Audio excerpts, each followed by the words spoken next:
حشر میں سید وہ تم سے بھی کہیں گے دیکھنا۔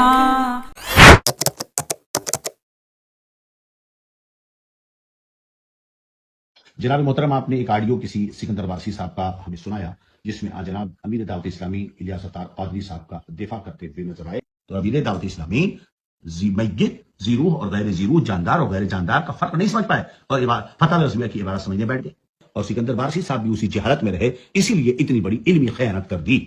دوسری چیز، جناب سکندر وارسی نے آتائی شریعہ پر حملہ کرتے ہوئے پٹ کا مسئلہ اٹھا دیا۔ سکندر وارسی صاحب کوئی ہیں، وہ بیٹھ گئے مقابلے کے لیے اور انہوں نے جو ہے سرکار تاج شریعہ کے تعلق سے جو ان کے دل میں بغض ہے اس کو بڑے میٹھے انداز میں ظاہر کیا ہے، اور سرکار تاج شریعہ رضی اللہ عنہ کی نظر فتح رضویہ شریف کی عبارت میں نہیں ہے۔ لا حول ولا قوت الا باللہ العلی العظیم۔ یہ اس دور کا بڑا المیہ ہے، لوگ اپنے خواہ نفس سے مسائل بیان کرتے ہیں، غلط تحقیق کرتے ہیں اور اس کے بعد اس کی نسبت فتح رضویہ شریف کی طرف کر دیتے ہیں۔ یہ بہت بڑی علمی خیانت ہے جس کی وجہ سے خود دھوکہ کھاتے ہیں، گمراہ ہوتے ہیں اور دوسروں کو بھی گمراہ کرتے ہیں۔ اب یہ ظاہر سی بات ہے، فقہ کا میدان اتنا آسان نہیں کہ ہر اردو پڑھنے والا فقیہ بن جائے، اور فقہ کی باریکیاں اور کتب فقہ کو نہ سمجھنا اور فتح رضویہ شریف کو سمجھنا یہ اتنا آسان کام نہیں۔ بہت سارے لوگ تو اس کی عبارتیں نہ پڑھ سکیں۔ الحمدللہ رب العالمین، الصلاۃ والسلام علی سید الانبیاء والمرسلین، اما بعد فاعوذ باللہ من الشیطان الرجیم، بسم اللہ الرحمن الرحیم۔ قال اللہ تبارک و تعالی وفوق کل ذی علم علیم، قال رسول اللہ صلی اللہ تعالی علیہ وآلہ وبارک وسلم، اللہم انی اعوذ بک من علم لا ینفع ومن قلب لا یخشع، من یرید اللہ بہ خیرا یفقہہ فی الدین، صدق اللہ العظیم۔ آج سے کچھ دن پہلے سوشل میڈیا کے اوپر میری ایک ویڈیو میت کی تصویر کے تعلق سے آئی تھی، جس کے اندر میں نے یہ جملہ کہا تھا کہ اعلیٰ حضرت عظیم البرکت نے میت کی تصویر کو فتح رضویہ میں جائز کہا ہے، اور ساتھ ہی میں نے یہ بھی کہا تھا کہ تاج الشریعہ نے اس بات کا اگر انکار کیا ہے تو عین ممکن ہے کہ تاج الشریعہ علیہ رحمہ کی نگاہ سے وہ عبارات نہ گزری ہوں یا حضرت کے علم میں وہ بات نہ ہو۔ ساتھ ہی میں نے یہ جملہ بھی بولا تھا کہ کسی عالم دین کی لکھی ہوئی تمام کتابیں اسی خاندان کے عالم دین کو اے سے لے کر زیڈ تک ساری لائن با لائن یاد ہوں، حفظ ہوں، ایسا ضروری نہیں ہوتا۔ میری ان باتوں کو لے کر اور اس مسئلے کو لے کر اہل سنت کے اندر، بعض اہل علم کے اندر بھی یہ معاملہ رہا کہ انہوں نے اس کو غلط ٹھہرایا، مسئلے کو مسئلے کی بنا پر غلط ٹھہرایا، اور میرے ان جملوں کو جو میں نے تاج الشریعہ علیہ رحمہ کے تعلق سے کہے اس کو کہیں نہ کہیں حسد کا نام یا پھر بے ادبی کا نام، حملہ کرنے کا نام دیا۔ جب یہ ویڈیو کلپ بعض اہل علم پر گئی، ہمارے اہل سنت کے بڑے علماء کرام پر، تو بعض کے تحریری الفاظ مجھ تک پہنچے کہ انہوں نے اس بارے میں کیا فرمایا ہے۔ وہ تحریری الفاظ کا مرکب جو ہے وہ یہ تھا کہ کسی نے یہ کہا کہ فلاں تو جاہل ہے، اس کو کیا پتہ، فلاں کے جاہل کے سمجھنے میں، حوالہ سمجھنے میں فتح رضویہ کے جو ہے وہ خطا ہوئی ہے، فلاں تو یوٹیوب کا مولوی ہے، فلاں کو زیادہ توجہ دینے کی ضرورت نہیں، یا ہم اس کو لائق توجہ نہیں سمجھتے۔ تو اس طریقے کے معاملات ہمارے علماء اہل سنت کے یعنی تاثرات میرے متعلق تھے کہ میں نے جو فتح رضویہ کا مسئلہ بیان کیا، اگرچہ اگر اس میں مجھ سے خطا ہے تو یہ ان کا جو ہے وہ میری اصلاح کا طریقہ تھا کہ فلاں جاہل کو کیا پتہ، فلاں تو یوٹیوب کا مولوی۔ مجھے یوٹیوب کے مولوی سے سمجھ نہیں آیا کیا مراد ہے۔ اگر یوٹیوب پہ آنا ہی یوٹیوب کا مولوی کہلاتا ہے تو آڈیو بیان بھی یوٹیوب پہ بہت سارے علماء کے آتے ہیں، اور اگر پیسہ کمانا مراد ہے تو اس کے بارے میں پہلے تحقیق کرنی چاہیے کہ ہمارا چینل ایڈ فری ہے، اور اس میں بہت سارے نام تھے لیکن میں نام لینا نہیں چاہتا، لیکن ہو سکتا ہے ایڈمن نے یہ باتیں اپنے پاس سے لکھ دی ہوں، یا پھر یہ باتیں ریئل میں ایڈمن کو کال پہ یا واٹس ایپ پہ ان لوگوں نے یعنی ان علماء نے بولی ہوں۔ اور ٹھیک ہے، کسی کو قابل توجہ نہ سمجھنا، فلاں جاہل ہے، اس کو سمجھ نہیں آیا حوالہ، یا فلاں کی باتوں پہ دھیان دینے کی ضرورت نہیں ہے، یا وہ اسی طریقے سے غلط مسائل بتاتا ہے وغیرہ وغیرہ۔ ان میں ایک نام وہ بھی ہے کہ جنہوں نے اپنے غلط مسئلے سے توبہ رجوع ہماری توجہ دلانے کے بعد کیا ہے، لیکن وہ حضرات بھی کہتے ہیں کہ ہم قابل توجہ نہیں ہیں۔ بہرحال یہ مسئلہ بھی نہیں ہے، میں فتح رضویہ کے اس مسئلے پہ جو مجھے پڑھنے سمجھنے میں غلطی ہوئی ہے میں اس پہ بھی ابھی آؤں گا، لیکن اس سے پہلے کچھ باتیں اہل سنت کے اندر میں رکھنا چاہتا ہوں، کیونکہ اللہ تبارک و تعالیٰ نے مجھے زبان دی ہے اور حق بولنے کا بھی مجھے اختیار ہے اور اپنی بات رکھنے کا بھی مجھے اختیار ہے۔ سب سے پہلے تو یہ سمجھنا چاہیے کہ قرآن پاک میں اللہ تبارک و تعالیٰ نے کہا کہ ہر علم والے پر ایک علم والا ہے۔ نبی پاک صلی اللہ تعالیٰ علیہ وسلم نے فرمایا کہ اللہ تعالیٰ جس کے ساتھ بھلائی کا ارادہ کرتا ہے اس کو دین کا فقیہ بنا دیتا ہے، دین کی سمجھ عطا کرتا ہے۔ اس بات میں کوئی دو رائے نہیں ہے کہ چاہے میں ہوں یا دنیا کا کوئی بھی مفتی ہو یا کوئی عالم ہو یا کوئی طالب علم ہو، مسئلے کو پڑھنے سمجھنے میں سب سے غلطیوں کے امکان اور چانس ہے، لیکن مجھے دیکھ کر تعجب یہ ہوا کہ اگر مجھ سے کوئی مسئلہ پڑھنے یا سمجھنے میں غلطی ہو گئی تھی تو ہمارے بڑوں کا جو اصلاحی طریقہ تھا مجھے اس پر تھوڑی سی بڑی تعجب ہوا۔ یہی تو دکھ ہے ستمگر تیرے رویے نے دکھی نہیں کیا، حیران کر دیا ہے مجھے۔ یعنی وہ کلام، وہ الفاظ جو مجھے نہیں لگتا کہ اہل علم کے ہونے چاہیے، اخلاق کے درجے سے بہت نیچے کی باتیں، ابے تبے تو تڑاک والی اس طریقے کے الفاظ سے ملتے جلتے الفاظ جو ہے وہ بولے گئے۔ لیکن میں سمجھے یہ نہیں پا رہا کہ اگر اہل سنت میں کسی چھوٹے سے کوئی غلطی ہو جاتی ہے تو کیا ہمارے بڑوں کا یہی شفقت کا طریقہ ہے کہ بجائے اس کو بتانے سمجھانے کے اس کو اپنا دشمن سمجھ لینا اور لاٹھی ڈنڈے نکال لینا اور ان کے الفاظ ایسے تیروں کی طرح پیش کرنا کہ جیسے وہ اب کفر اور ایمان کا مسئلہ بن گیا، اس کا اسلام سے کوئی لینا دینا نہیں۔ میری اس بات سے بہت سارے لوگ اتفاق کریں گے کہ اگر چھوٹے سے غلطی ہوئی ہے تو وہ شفقت کا حقدار نہیں ہے، ایسا نہیں ہوتا۔ میں یہ 100% مانتا ہوں کہ مجھ سے لاکھوں چیزیں سمجھنے میں غلطی ہو سکتی ہے، لیکن اگر ہمارے بڑوں کو یہ چیز کی خبر مل گئی کہ فلاں کی سمجھنے میں غلطی ہوئی ہے تو وہ مجھ تک وہ بات اچھے لہجے اچھے انداز میں شفقت کے طور پہ بھی تو بتا سکتے ہیں۔ اگر میں اس کو قبول کرنے سے ماننے سے انکار کروں یا اپنی ہٹ دھرمی پہ اڑ جاؤں اور میں کہوں میں اس کو نہیں مانوں گا نہیں سنوں گا، تب وہاں پر سختی یا اس طریقے کا معاملہ آتا ہے۔ لیکن ہوتا یہ ہے کہ آپ کسی بھی مسئلے کو، کوئی آپ کے اور ہماری سمجھ کا فرق ہوتا ہے، تو اس کو ایسے حسد کا نام دے کے اور ایسے دشمنی کا نام دے کے پیش کیا جاتا ہے کہ گویا اب اس کے اندر معاملہ جو ہے وہ ہمارا دشمنی والا ہو گیا ہے۔ باقی علماء نے کہا کہ اس کو پڑھنے میں سمجھ نہیں آیا وغیرہ وغیرہ، انہوں نے حالانکہ وہ عبارت کو پڑھا نہیں، لیکن مفتی بدرالدین صاحب قبلہ خلیفہ تاج الشریعہ جو ہیں انہوں نے اس کو فتاوی رضویہ سے باقاعدہ کھول کے سمجھایا اور پڑھایا، پلس انہوں نے پرسنل طنز اور اٹیک بھی کیا، جیسا کہ آپ نے ویڈیو میں سنا کہ تاج الشریعہ کا حسد رکھنے والے، مطلب مجھے تاج الشریعہ کا ہی باغی بنا دیا، حسد رکھنے والے، تاج الشریعہ کی ذات پہ اٹیک کرنے والے، اور فلاں تو جہالت پہ بیٹھے ہیں، ان کو یہ نہیں پتہ وہ نہیں پتہ وغیرہ وغیرہ۔ علم فقہ کا میدان ایسا ہے کہ ہر کوئی نہیں سمجھ سکتا فتاوی رضویہ۔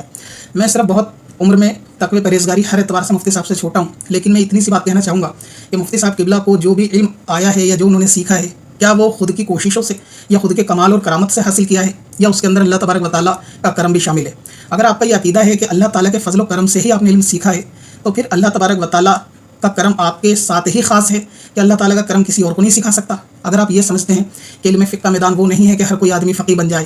بے شک یہ بات حق ہے کہ ہر کوئی آدمی فقی نہیں بن سکتا، لیکن کیا اللہ قادر نہیں ہے کہ وہ کسی اور کو بھی فقی بنا دے؟ یا پھر آپ کے گمان میں یہ چیزیں ہیں کہ جو سمجھیں گے وہ آپ ہی سمجھیں گے، یا جو مسئلہ حق ہوگا وہ آپ کے سینے پر ہی اترے گا، یا آپ کے سوا کہیں اور علم کو سمجھنے والا ہی نہیں ہے، یا اللہ بھی معاذ اللہ قادر نہیں کہ کسی اور کو سمجھا دے؟ تو آپ کی رائے صحیح، آپ کا معاملہ صحیح، کرم اللہ کا سارا آپ کے ساتھ، فضل اللہ کا سارا آپ کے ساتھ، جو کچھ خدا تعالیٰ سکھائے گا وہ آپ کو، جو کچھ صحیح سمجھیں گے وہ آپ ہی ہوں گے، ایسا تو بالکل نہیں ہے نا۔ تو ان باتوں سے، ان الفاظوں سے کہیں نہ کہیں ایسا امیجنیشن ہوتا ہے کہ جیسے کہیں نہ کہیں علم کے اندر جو ہے وہ تکبر جیسا معاملہ ہے کہ ہم جو سمجھے ہیں وہ فلاں کوئی نہیں سمجھ سکتا۔ میں یہ تسلیم کرتا ہوں کہ میرے پڑھنے میں 1000 غلطی ہو سکتی ہے، لیکن میں یہ گزارش کرتا ہوں کہ ہم آپ کے چھوٹے ہیں، آپ ہمیں شفقت سے سمجھا سکتے ہیں، آپ کو ہمیں مقابلے میں آنے کی ضرورت نہیں، آپ آسمان ہیں ہم ذرے ہیں، ہم آپ کے مقابلے میں بھی نہیں ہیں، بھلا آپ سے ہمارا کیا مقابلہ ہوگا؟ آپ جیسے علماء سے ہی سیکھا ہے، تو اگر آپ کسی غلطی سے آگاہی ہونے کے بعد اگر آپ ہم سے محبت کے ساتھ بتا دیں، ہم تک بات پہنچا دیں، ہم اس کو تسلیم نہ کریں سر جھکا کے، تو ہماری غلطی ہے۔ لیکن آپ ہمیں کیوں تاج الشریعہ کا حاسد، باغی اور اس طریقے کے القاب سے لوگوں کے اندر معاملہ کرنے کی کوشش کرتے ہیں؟ اب یہ دیکھیں کہ پبلک بھی ان چیزوں سے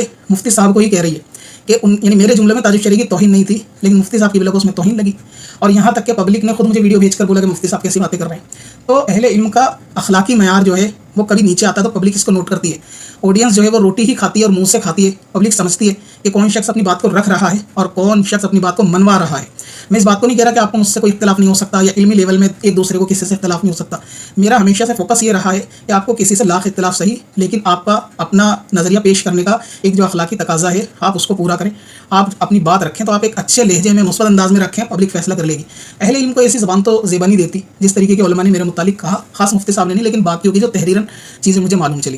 اس بات میں کوئی شک شبہ ہی نہیں ہے کہ آپ ہر چیز کو مجھ سے بہتر جانتے سمجھتے ہیں، میری کوئی حیثیت اوقات آپ کے آگے نہیں ہے، لیکن ایسا اسلام کا اصول بھی نہیں ہے کہ چھوٹا ہمیشہ ہی غلطی پر ہوگا اور بڑے سے غلطی نہیں ہو سکتی، سمجھ میں اس سے مسٹیک نہیں ہو سکتی۔ لہٰذا اس لیے میں مفتی صاحب قبلہ کے تعلق سے ویڈیو بنا رہا ہوں، کیونکہ حضرت نے یہ کرم نوازی کری کہ اس کو مجھے پڑھ کے بھی سمجھایا، بتایا بھی کہ مسئلہ ایسا نہیں ایسا تھا، اور جو چیز مجھے اچھی نہیں لگی وہ پرسنل اٹیک کرنا، کیونکہ کون جانتی ہے کہ میں مسئلہ کے اعلیٰ حضرت والا ہوں یا نہیں ہوں، یا تاج الشریعہ کا باغی ہوں یا نہیں ہوں۔ تاج الشریعہ علیہ رحمہ کا ہمارا کوئی مقابلہ نہیں ہے، ہم بہت خوش نصیب اپنے آپ کو سمجھتے ہیں کہ ہم نے اس دور کے اندر حیات پائی ہے کہ جس دور میں تاج الشریعہ علیہ رحمہ کی ذات موجود تھی، اور یہ ہمارے لیے فخر کی بات ہے، اور ہمارے دل میں ان سے کیا عقیدت اور محبت ہے، ظاہر ہے یہ دل سے دکھتی تو نہیں ہے، لیکن آپ کی یہ بدگمانی کہ حسد یا پھر اٹیک کرنا تاج الشریعہ کی ذات پہ، یہ تو بالکل ایسا ہے کہ جیسے آپ اپنے گھر کے بچوں سے نہیں غیروں سے بات کر رہے ہیں۔ اور بعض لوگوں نے واقعی ایسا ماحول بنا رکھا ہے کہ تاج الشریعہ علیہ رحمہ کی ذات کو کاپی رائٹ کرا کے ٹریڈ مارک کرا لیا کہ آپ ان کے تعلق سے کوئی بات کریں گے، اگر آپ ان کے مرید یا چاہنے والے نہیں ہیں تو آپ سیدھے غدار ہیں، آپ سیدھے ان کے باغی ہیں، اور ان کے چاہنے والے ان کے مرید جو بولیں گے بس وہی حق ہے، وہی اصلی محبت اور وہی اصلی محبت کے تقاضے ہیں، باقی تو سب کی باتوں سے کہیں نہ کہیں توہین کی یا پھر گستاخی کی ان کو بو آتی ہے۔